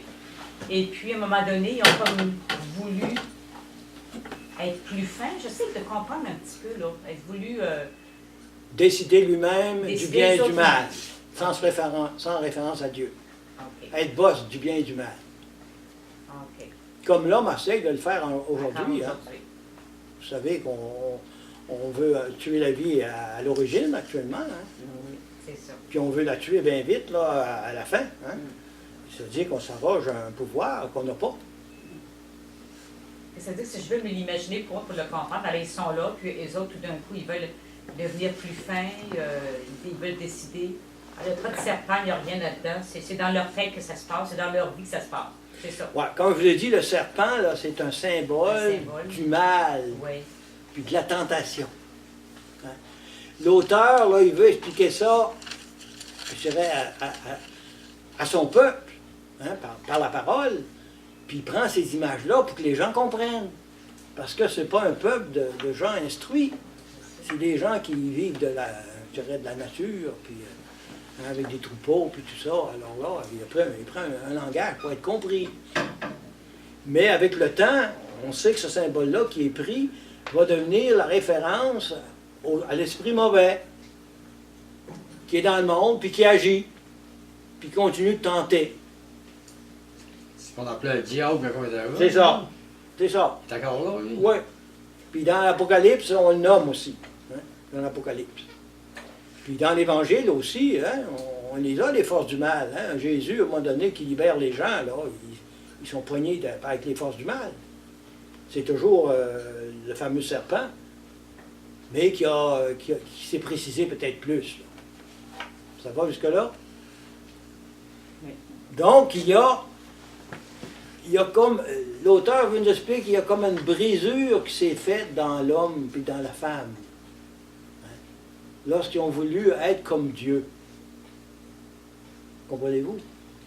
Et puis là, ils en ont pris conscience, mais une fois que ça a été fait, une fois qu'ils ont vécu l'événement. C'est dans le sens de l'esprit du mal, ça? C'est ça. Qui a tenté, puis l'homme a succombé. Oui, mais il était là, l'esprit du mal, j'ai tenté. Oui, oui. Il était déjà là. C'est ça, le serpent, c'est ça. Là. C'est ça. Oui, le serpent, l'image, lui. Oui, c'est l'image, mais ça véhicule le message. le message de la réalité. Et il faut dire que ça arrive encore aujourd'hui. C'est ça. Hein? Ouais, c'est Le mal, il continue aujourd'hui de s'insinuer dans l'homme. Oui, parce qu'on est encore tenté de se prendre pour Dieu, de décider soi-même ce qui est bien et ce qui est mal. Et c'est ça, c'est ça. Oui, on peut euthanasier. Non, on peut pas. C'est quoi le bien et le mal? C'est ça. Exactement. On est confronté. On est pareil comme eux autres. Oui, on est confronté aux mêmes réalités. Ouais. D'un autre côté, laisser souffrir, c'est pas mieux. Oui, c'est ça. On pas dans la C'est relatif. On est là. Prenez de la commission Charbonneau. Pensez-vous que le serpent n'a pas tenté un peu? Il y avait une gang de serpents là-dedans. Hein? Non, mais soyons réalistes, là. Hein? C'était pas des gens, c'est pas tous je dirais des os de pique qui étaient là-dedans. C'est des gens éduqués, puis bien informés. À un moment donné, l'homme, il veut devenir Dieu. Il veut tout mener. Il veut tout bosser. Il veut tout gérer, puis tout amener à ses poches. C'est ça, le péché des origines. Il est encore en nous. Il faut savoir ça. C'est ça que l'auteur veut nous expliquer. C'est pas le serpent pour le serpent, là. Ça évoque une autre réalité qui est le mal qui est, à l'œuvre dans notre vie. Puis dans la vie des populations. Si vous regardez un peu la guerre de 39-45, ce que les Allemands ont fait, c'est terrible. Et me demande pourquoi il a dit que c'était la femme qui tentait, il aurait bien pu mettre l'homme qui aurait tenté la femme. Ça en donnait de même. Ça en donnait de même. Ça veut dire qu'ils sont responsables pour les deux. Elle était plus facile à convaincre. C'est plus facile à convaincre un homme que convaincre une femme. Hein? Ça veut dire qu'ils sont responsables pour... Finalement, tout les images là-dedans, là. Hein? Tout ce qu'on parle là-dedans, finalement, là, c'est rien que des images pour expliquer que si tu fais le mal, c'est facile à faire. Puis si tu fais le bien, tu veux le faire, c'est facile à faire tout. Oui. Oui, mais ça c'est l'introduction à la Bible, hein? Remarquez. Hein? Là, je dirais, l'auteur, il pose les problèmes au début de la Bible. Puis la réponse, ça va être à partir d'Abraham qui va donner, Dieu va l'appeler pour qu'il suive Dieu, pour qu'il soit fidèle à Dieu. Puis il va faire alliance avec lui. Comprenez-vous? C'est vraiment un peu comme un grand portrait du départ avant de donner l'histoire du salut où Dieu appelle Abraham, Isaac, Joseph, Jacob. Puis Jacob va être le premier qui va avoir 12 fils, puis qui va donner naissance aux Juifs. Puis ils vont aller en Égypte avec Joseph. Ils vont rester là 400 ans. Puis là, ils vont devenir prisonniers. Puis Dieu va les libérer. Dieu va se présenter d'abord aux Juifs comme un libérateur, un Dieu qui libère, puis qui sauve. Mais là, on n'est pas rendu là. Comprenez-vous? On met en route, là, je dirais, la situation du départ. Où l'homme a voulu construire le monde sans se référer à Dieu, puis le faire à son image. Comme que je comprends, l'homme a inventé le mal d'abord. Oh, il est en lui. Oh, il l'a inventé aussi. Au moins, il a créé quoi? Grâce à la femme. Avant Adam et Ève, il n'y avait pas de mal. Vous savez, on a fait bien des farces sur Adam et Ève, mais il ne faut pas prendre ça trop au pied de la lettre. Ah, ben là. Ouais. Il ne faut pas changer le genre littéraire pour la réalité toujours. Oui. Comment expliquer que la Bible, dans le fond, c'est quand même le livre de vie, mettons, des catholiques, des pentecôtistes, des témoins de Jéhovah, et qui ont comme une façon toute différente de l'interpréter. C'est parce Et que... pourtant, ils ont... Ouais. Vous savez, au début de l'Église, il n'y avait pas de secte. Il y en a eu un peu, mais pas comme aujourd'hui. Je dirais, il y a l'arbre premier je dirais, du christianisme, là, c'est l'Église catholique qui a commencé. Et à un moment donné, ils se sont séparés. Hein, c'est comme une branche qui s'est séparée de l'arbre. Ils ont gardé beaucoup de choses qui étaient bonnes. Puis ils ont parti dans le... Surtout les témoins de Jéhovah. Moi, je les ai plus connus parce que j'en avais quand j'étais curé à cette île. J'ai même rasé avec leurs responsables. Là. Ils interprètent la parole de Dieu au sens littéral. Prenez pour le sang, alors, hein, ils ne veulent pas les transfusions de sang, parce que c'est marqué dans la Bible. Ben oui, mais comprends-tu? Il faut que tu sois capable de lire le texte. Tu peux pas interpréter un texte au sens littéral. Vous savez, un jour, on a écrit un livre, ceux qui parlent joual, on devrait les pendre haut et court. Hein? Ça a été écrit dans un livre. Ceux qui parlent joual. Si vous l'interprétez littéralement, vous savez, c'est dangereux. C'est plus beau son, là. Ben, c'est ça l'interprétation littérale. C'est pas ça que ça veut dire. Ça veut dire que tu dois corriger ton langage, parler correctement. C'est ça que ça veut dire. C'est ça le genre littéraire. Mais si vous n'êtes pas capable de lire un texte avec le genre littéraire, vous pouvez faire des faussetés. Mais moi, je suis allée à une rencontre de pentecôtistes, puis c'était tellement beau. Je veux pas... oui, il y a des choses de bien. Puis tellement comme simple, pas de... Comment j'expliquerais ça? Pas de parabole. Non, c'était vraiment aime ton prochain. Puis, pour eux autres, l'Esprit Saint, là, c'est très fort. Hein? Et puis, on a raison là-dessus. Hein? On l'a, nous autres aussi, dans l'Église. Hein? Mais c'est ça, un des problèmes des sectes. À un moment donné, ils prennent une chire, puis c'est dangereux. Mais voyez-vous un jour comme un rassemblement où, à quelque part, tout le monde aimerait de son... Vous savez, on vient avec le péché d'origine. Hein? Chacun veut être boss, puis il se terre du mal. Hein? C'est difficile. C'est difficile. C'est pour ça que quand vous lisez la Bible, là, moi je dirais que quelqu'un qui veut vraiment rentrer dans l'esprit de la Bible, il faut qu'il prie avant de lire la parole, pour demander à l'Esprit d'éclairer son cœur pour recevoir le message. Parce qu'on peut lire, des fois, on peut lire un texte, ça ne nous dit absolument rien. Absolument rien. C'est pour ça, moi j'ai donné beaucoup de rencontres bibliques à toutes les paroisses où j'étais curé, à tous les ans.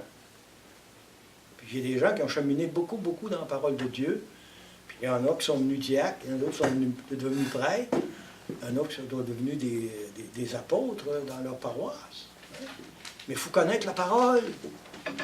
Si vous voulez, c'est ça qui nous a été lié, donné par l'Église. La parole écrite, mais la parole vécue aussi. C'est ça la tradition. C'est les communautés qui vivent la foi. Chez les pentecôtistes, ils vivent avec la parole, mais ces valeurs sont séparées de beaucoup des sacrements. Oui, mais en même temps, je regarde dans tellement des belles valeurs. Je veux dire, ça c'est différent, là. Mais je pense qu'à quelque part, c'est des personnes aussi. Mais il faut retrouver une autre la parole. Oui, mais c'est ça. On l'a laissé de côté. Ouais. On l'a laissé de côté, mais depuis le Concile Vatican II, l'Église nous demande d'aller à la parole. Mais le peuple du Québec ne connaît pas la parole de Dieu, je peux vous dire ça, moi je le sais. J'ai fait toute la Côte-Nord pendant des années et des années, puis je suis revenu dans la Beauce, puis la parole de Dieu, les gens, ils ne sont pas ouverts à la parole de Dieu. Mais ce n'est pas de leur faute. Ils n'ont pas été formés là-dedans. On l'a à l'Église, hein, tout le temps. La première partie de la messe, c'est toujours la parole de Dieu. Hein? Parce qu'on a l'Ancien Testament, des textes, puis des textes de Saint Paul, puis tout ça, on l'a. Mais ça ne suffit pas pour apprendre un peu le message de toute la Bible. Hein, un petit texte de 10 lignes. C'est pour ça que je viens ici pour vous ouvrir la parole de Dieu. Hein? C'est important. Ça va? Mais c'est normal que ça pose des questions. Parce qu'il faut aussi que notre foi, on puisse la saisir comme il faut, mais non pas de travers. Si on lit la parole de travers, ben on reste pogné avec des affaires de travers. Ça va? Ce qu'on a dit pour la femme à soir, c'est important ça. Hein? L'égalité de l'homme et de la femme. Ça veut dire que 1000 ans avant Jésus-Christ, on a affirmé cette valeur-là. Il y a bien des peuples qui ne l'ont pas encore aujourd'hui par rapport à la femme. Pourquoi les femmes ne peuvent pas être prêtres? Ça, c'est une grosse question. C'est parce que les religions, ça c'est fait pour les hommes, par des hommes. Au-delà. Au-delà. Je ne rentrerai pas dans cette question-là ce soir. Appelez avec la réponse. Bon, alors on continue. Juste dire une petite parenthèse. Deux personnes peuvent être égales en ayant des rôles différents. C'est ça, ma fille. C'est juste ça que je voulais dire, à réfléchir là-dessus.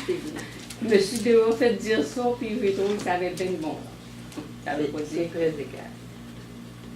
C'est parce qu'on considère ça comme un pouvoir. C'est pas un pouvoir, c'est un service dans l'Église. Être prêtre, c'est être serviteur. Serviteur de la parole, serviteur du peuple de Dieu. On peut être au service de mille manières. Hein? Il y a pas juste une façon d'être serviteur. Comme le père de famille, il est serviteur de sa famille. Pour son épouse, pour ses enfants. Il y a bien des manières, vous savez, d'être disciple de Jésus. Pas seulement une. C'est très bien la réponse. Très bien. Bon, on continue un petit peu notre texte. Alors, on est rendu, ouais, il nous reste encore quelques minutes. Alors, on était rendu à 8. On avait commencé la chute, hein? On était rendu au verset 8. Ils entendirent le pas de Yahvé Dieu qui se promenait dans le jardin à la brise du jour, et l'homme et sa femme se cachèrent devant Yahvé. Déjà, ils se cachent. Hein? C'est déjà un symbole, hein? Un signe. Un signe qu'ils ne se sentent pas corrects. Hein? Vous comprenez le texte, là, hein? Vous comprenez que c'est fait, hein? Tout a été mis dans le jardin. Hein? Alors là, tout se passe dans le jardin. C'est un genre littéraire pour nous donner le message. Hein? Donc, l'homme et la femme se cachèrent devant Yahvé, Dieu parmi les arbres du jardin. Yahvé Dieu appela l'homme. « Où es-tu? » dit-il. « J'ai entendu ton pas dans le jardin, répondit l'homme. Et j'ai eu peur parce que je suis nu et je me suis caché. » Il s'est senti fragile, hein? Il s'est caché. Alors ça veut dire que la peur est rendue dans son cœur. Puis il se sentait mal avec la présence de Dieu qui était dans le jardin. C'est un problème, hein? Oui, c'est ça, là. Hein? C'est qu'au lieu de la communion, là, c'est plus la communion. C'est la peur, puis on se cache. Il reprit, « Et qui t'a appris que tu étais nu? Tu as donc mangé de l'arbre dont je t'avais défendu de manger. » L'homme répondit, « C'est la femme que tu as mise auprès de moi qui m'a donné de l'arbre. Et j'ai mangé. »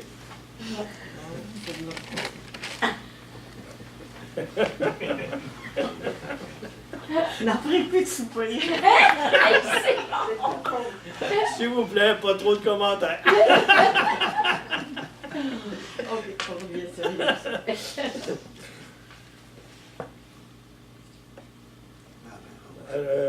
Bon, qui m'a donné de l'arbre et j'ai mangé.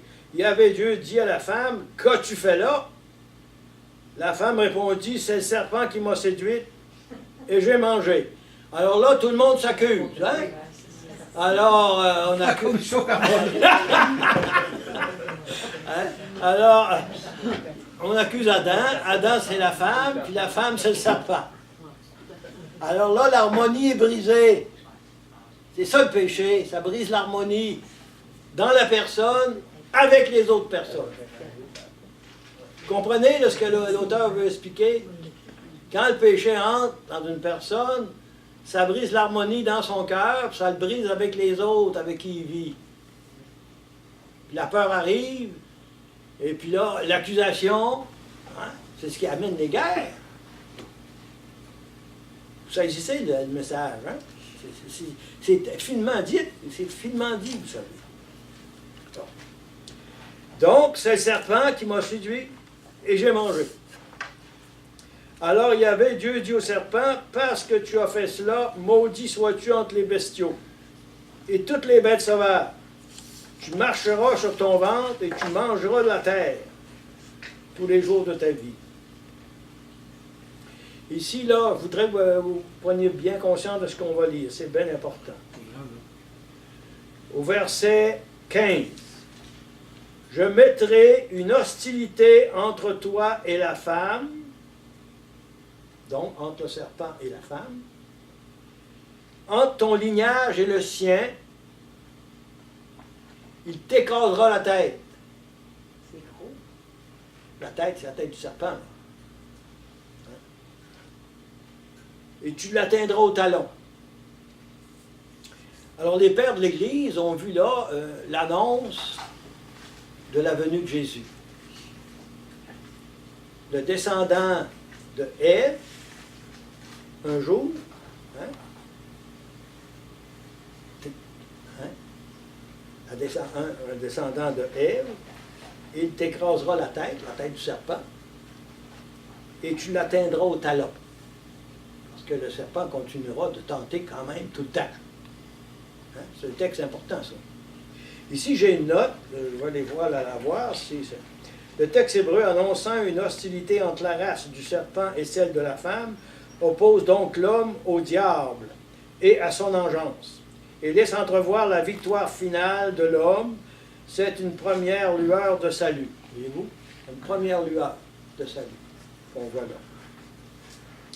La traduction grecque, en commençant la dernière phrase par un pronom masculin, attribue cette victoire non au lignage de la femme en général, mais à l'un des fils de la femme, qui est amorcé l'interprétation messianique qu'expliciteront plus tard les pères de l'Église. Avec le Messie, sa mère est impliquée, et l'interprétation mariologique de la traduction latine est devenue traditionnelle dans l'Église. Alors on a vu dans la lignage de la femme qu'un jour, le serpent serait, comme dit le texte ici, hein, écrasé. C'est une annonce, une première annonce de la venue de Jésus. Mystérieux encore à ce moment-là, mais ça va se préciser avec la continuation de l'histoire de la Bible. Ça va jusque-là? C'est pas des textes faciles, là, mais si on les lit comme il faut, on les comprend quand même. Hein. On va continuer encore une couple de paragraphes. Là. Oui. À la femme, il dit, « Je multiplierai les peines de tes grossesses, et dans la peine, tu enfanteras des fils. Tu convoiteras, ta convoitise te poussera vers ton mari, et lui dominera sur toi. » Ça rentre en contradiction avec ce que vous avez dit tantôt. Là. Oui, justement. Parce que là, le péché est rentré dans la personne. Comprends-tu? Là, la communion n'existe plus comme elle aurait dû exister. Alors là, il y a une tension qui se fait entre l'homme et la femme, même dans la vie de couple. C'est ça que l'auteur veut nous dire. C'est ça la conséquence du péché, là. C'est ça. L'harmonie qui existait, elle n'existe plus à cause du péché. C'est ça que l'auteur veut nous dire. C'est très difficile à obtenir. On doit travailler puis lutter pour l'obtenir. Mais c'est bien marqué, il dominera sur toi. Oui. Oui, mais c'est pas ça que le texte nous disait avant. Il nous disait avant qu'il y avait de l'harmonie avant, puis de la communion. Mais là, l'harmonie, là, à cause du péché, là, elle n'existe plus. C'est ça les conséquences. Mais comment vous expliquez que tes grossesses sont pénibles, tu souffriras? Comment vous expliquez? Moi, je pense que l'auteur, il a vu les femmes qui enfantaient dans son temps, puis il a exprimé tout simplement ce qui se vivait dans ce temps-là. Il reste que la femme qui enfante, ça reste toujours un peu difficile, hein? Parce que c'est pas mal, il n'y a pas de mal. Non, c'est pas mal en tant que tel, mais c'est une conséquence quand même. Ça fait mal. Hein? Il n'y a pas de mal. L'auteur exprime ce qui se vivait dans ce temps-là. C'est ce qu'il exprime ici. Ah, je comprends mal, ça peut être ça. Ben oui. Ta convoitise te poussera vers ton mari et tu domineras et lui dominera sur toi. C'est toujours le drame, je dirais, du couple, hein, qu'il y en a un qui veut dominer l'autre. Non, mais là, ce qu'il veut dire, c'est que l'homme domine la femme. Oui, c'est ça. Mais des fois, ça peut être inverse. Oui. Il ne marque pas. non, mais tu sais, il faut lire entre les lignes. Hein? Ouais, si l'harmonie est brisée, là, il y a des difficultés des deux bords. À l'homme, il dit, parce que tu as écouté la voix de ta femme et que tu as mangé de l'arbre dont je t'avais interdit de manger, maudit soit le sol à cause de toi. À force de peine, tu en tireras ta subsistance tous les jours de ta vie. Il produira pour toi épines et chardons, et tu mangeras l'herbe des champs. À la sueur de ton visage, tu mangeras ton pain, jusqu'à ce que tu retournes au sol, puisque tu en fus tiré.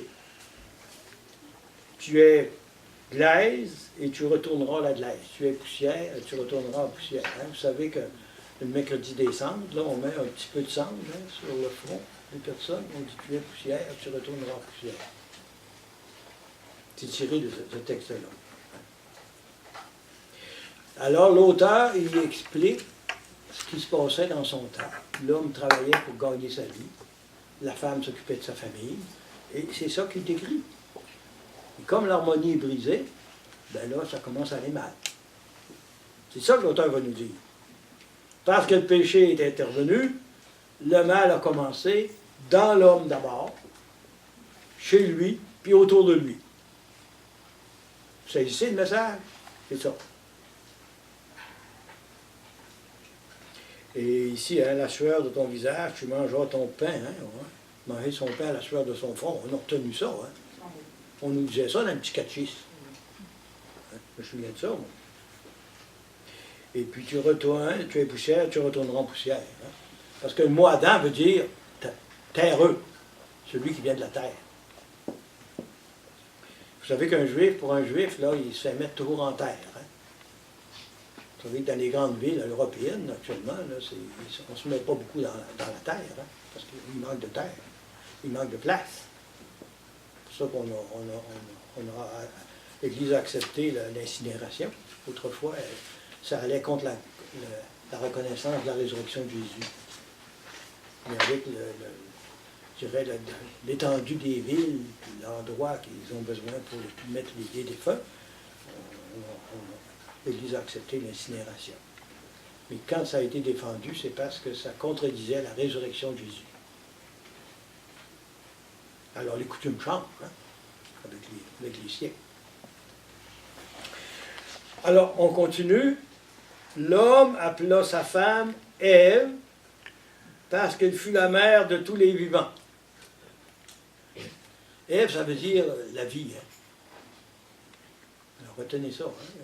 Ève veut dire la vie, puis Adam veut dire terreux, la terre, vient de la terre. Parce qu'elle fut la mère de tous les vivants. Yahvé Dieu fit à l'homme et à sa femme des tuniques de peau et les en revêtit.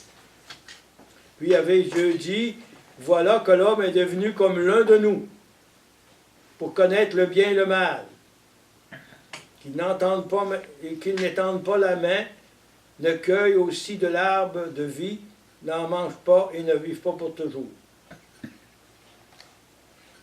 Et Yahvé Dieu le renvoya du jardin d'Éden pour cultiver le sol d'où il avait été tiré.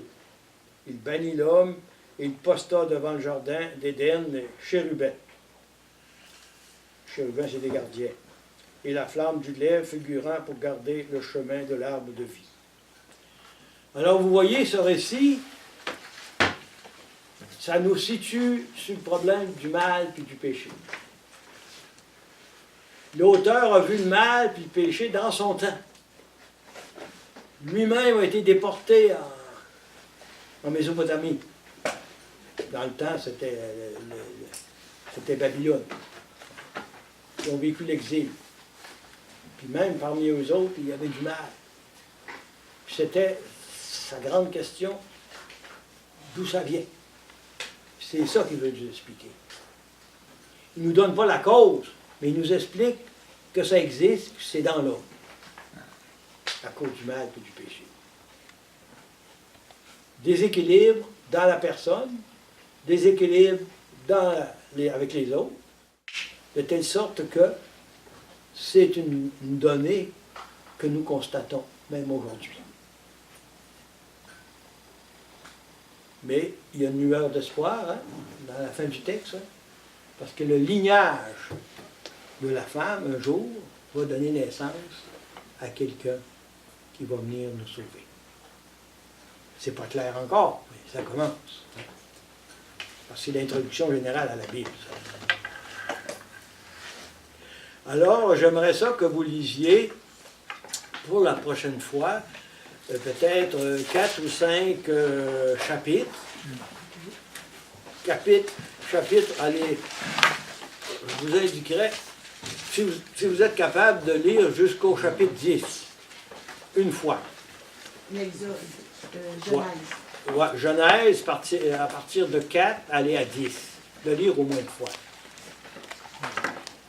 Parce que là, dans les chapitres qui vont suivre, ce qu'on va voir, c'est les conséquences du péché. 10 inclus, hein? Oui, inclus. Non, pas exclu. OK. Exclu. Parce qu'avec 10, c'est Abraham. Continuez, donc avec le chapitre 9. 4 à 9. Ça va? On va voir le mal qui va se répandre sur la terre. On va avoir 2-3 situations qu'on va commencer à voir. Ça va? On s'arrête là. À lundi prochain.